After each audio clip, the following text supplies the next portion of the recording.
So as mentioned in the beginning of our show, a lot of spacewalk preparation happening. One spacewalk happened earlier this week. Joining me now to give us a little more insight, the lead EVA officer for Increment 42, Alex Kanelakos. Alex, thanks so much for joining me. I've had you here a few times, one of my EVA experts, so I really appreciate you. You're just coming off console, aren't you? That's right. I spent the evening from 11 p.m. Central Time to 8 p.m. working console work. We're in between the two EVAs, planned EVAs this fall. All right, well, I'll try to make it quick so we can get you home and get some sleep. So, as I mentioned, we had one spacewalk successfully done earlier this week on Tuesday. Tell me a little bit, what happened? How did it go?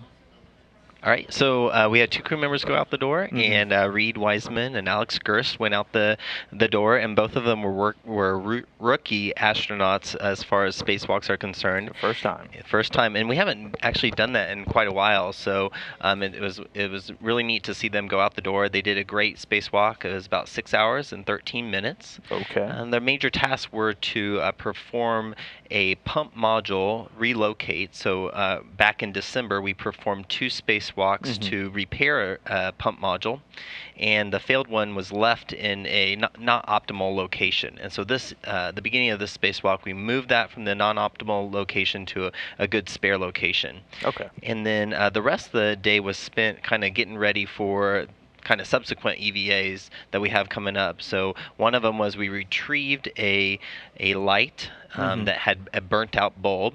And right now, Alex is doing some IVA work, some work inside to replace that bulb, and he is. We'll actually take that bulb outside on the next EVA and install it in a new location. Oh, so that's going right back out. It's going right back out. And what was that light used for? So several of our lights outside are used in conjunction with cameras. Okay. So especially during night passes, we can get better views from our cameras.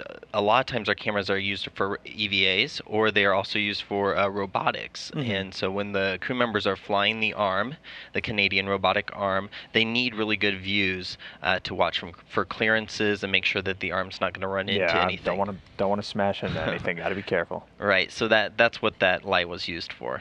Okay, and so that were there any other tasks? The other major task was installing a relay box to our MT, which is our mobile transporter.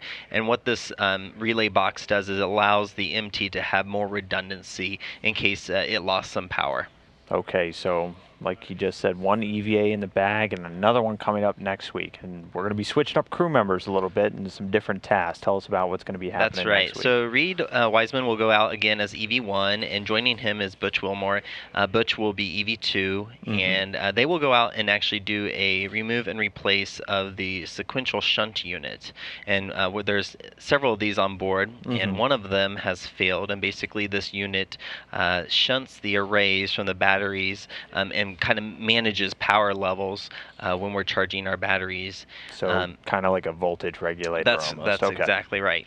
And so this unit will be R&R'd. It's one of 8 that will be removed and replaced. And so we'll do that at the very beginning of the EVA. It involves some pretty rigorous timing. We have to perform this in an eclipse, so it has to be night out during this portion. And our eclipse times are only about 30 minutes, so the crew has to be very efficient during this portion of the spacewalk.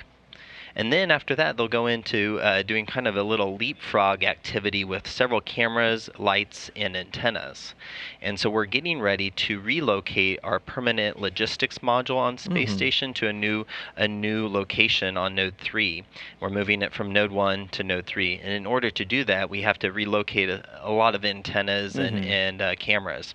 And so for the rest of the EVA, they're basically removing one camera and stanchion and putting it somewhere else, and then they're taking another one and moving it another place. And also this allows us to optimize our camera and antenna reception that we get for EVAs. Okay, so kind of clearing the way for that relocate and moving things around. And again, a lot of this work being done on these EVAs is getting us ready for a lot coming up. I mean, I'm pretty sure starting January, we're going to have a lot more spacewalks coming up on station. Why don't you, and this is going to be increment 42, right. which you're the guy. You're the one that's got to make sure that he's going to go off without a hitch. So what are you guys getting ready for coming up next year? So right now, actually, in the next several years, we have quite a wall of spacewalks ahead of us, Okay. and so a lot of them deal with space station reconfig. And we're moving several modules. We're about to receive 2 international docking adapters, which will allow our commercial crew vehicles to dock to the International Space Station. Very important.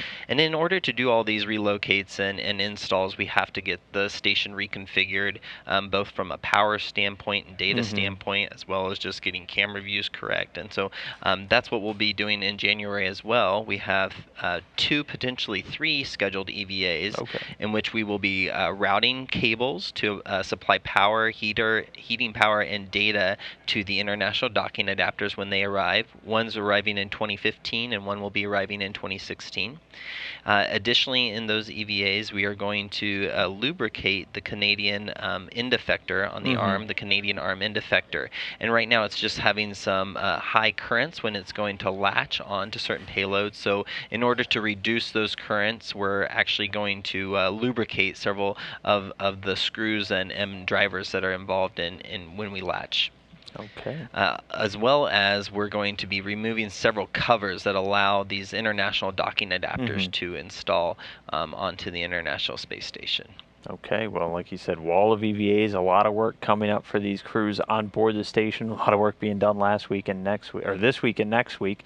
A lot to come. Going to be a whole new station once all that stuff gets moved around and installed and ready for commercial crews. So it's going to be a really exciting time.